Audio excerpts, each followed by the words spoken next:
Hey there, welcome back to my channel. If you're new, my name is Andrea and I love the Pilates method.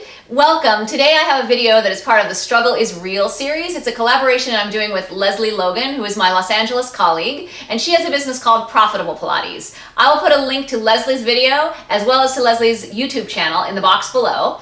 And today's video is a little bit different. It's more of a talking video, and our struggle today is the concept of getting bored versus getting better. And that title comes from years ago. A lot of people used to ask me, you know, as a classical instructor, don't you get bored teaching the same exercises all the time using that order? Or don't your clients get bored doing the same exercises all the time? And at the time I used to say, I had a response where I said something like, well, you know, every day is different and you have a new body every day and it's not ever exactly the same. And lately I've decided that this is all by design. One of the best gifts that Joseph Pilates gives us is the gift of repetition. And through his order of exercises and also through his exercise system, where every exercise is really just a version of every other exercise. So inherently doing all your Pilates exercises in some respects is doing the same exercise all the time. So that's one way I look at it. Joseph Pilates gives us the gift of repetition, and skill building is inherent in every sport and movement discipline, just like the Pilates method. The repetition inherent in the Pilates method gives you the skills in the basic foundational exercises that then enable you to not be surprised in complex exercises, because your skills are all there. They're just kind of moved around a little bit and added to other skills to make a complex exercise. So all of your hard work of repetition is going to pay off when you do all of your exercises. So that's one thought I had on the matter. The other thought I had on the matter is that no, people don't get bored, they get better. Using their repetition, they get better at the exercises. And I actually have an example of someone.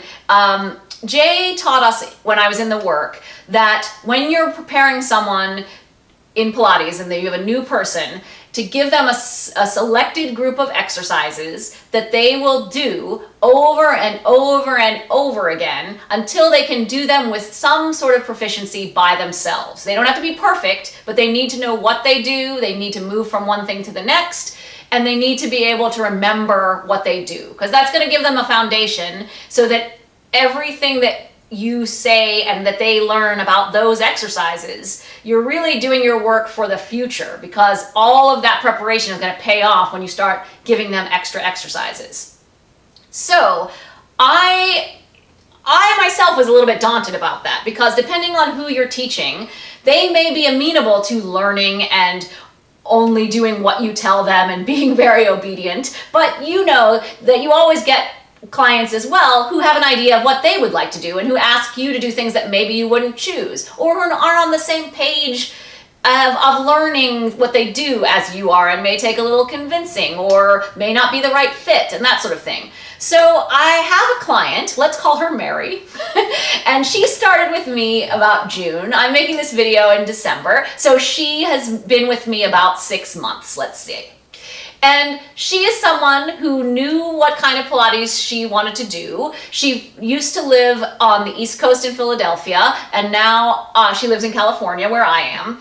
And so she has experience with the Pilates method, but she hasn't done it in a while and was doing other sorts of Pilates as well. And so I selected a group of exercises for her to work on. And I said, we're going to work on these. By the time you know how to do all these, we should be able to do this in far less time than the hour of your lesson. And when you can do all this, it'll be time to do other exercises, because you'll be strong enough in that time. And so now it's 6 months in, and we're doing the same group of exercises that she started with, but now she can do them in about 45 or 50 minutes. And still there's a little bit of air in there. She still could tighten it up. I suspect that when she can do it without hesitation and without stopping, she'll probably be able to do all these exercises in about a half hour. And a little bit about the exercises I selected: all foundational elements exercises, and some reformer, a little bit of mat, a couple things that she needs on the Cadillac, the high chair, and also the armchair, and then the wall as an ending. So that's a pretty good group of exercises. And she is very amenable to working in this manner. So we're a team, we're on the same page. So it's working very ideally with where her mindset is as well, which you need them on board. So as she's been going through this process for 6 months, I've really seen the benefits of doing the same exercises until you're proficient at them. She's said things to me that I could not pay her to say. Like, it's really interesting the kind of comments that come up. She has figured out how the exercises that are challenging, the different ones that are challenging, all relate back to the same skill that she needs to work on, which is great. Stomach massage is particularly challenging with regard to being able to lift yourself up in the back. And she's realized that that's why rolling like a ball was a little bit challenging at first, why descending to the mat with control was a little bit challenging. She related all those exercises together.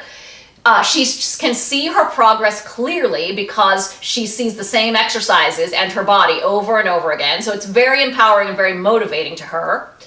And she is also motivated to get better at them and learn them because she's excited to learn new exercises. So it's really instilled a lot of things with our communication.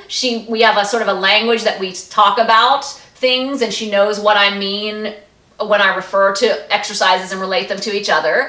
She's very empowered by noting her progress. And it's really been a lovely experience, I have to say. And so she is getting better. She is not getting bored. And I just wanted to share that great example of it. And another example of getting bored versus getting better, I had a lesson with my teacher, Karen Frischman, and I was having some stiffness and I hadn't worked out in a while. And so I didn't really do every exercise that I do on the reformer. We did kind of a handful of reformer exercises, a couple other things around the studio.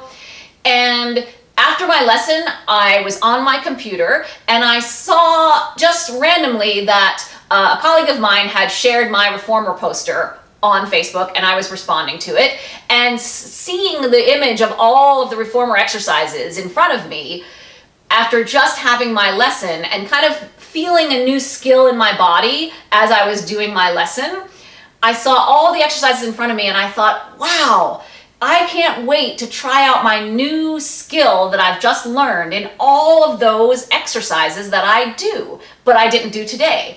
And I thought, wow, that's why we don't need new exercises, because we're creating a new body.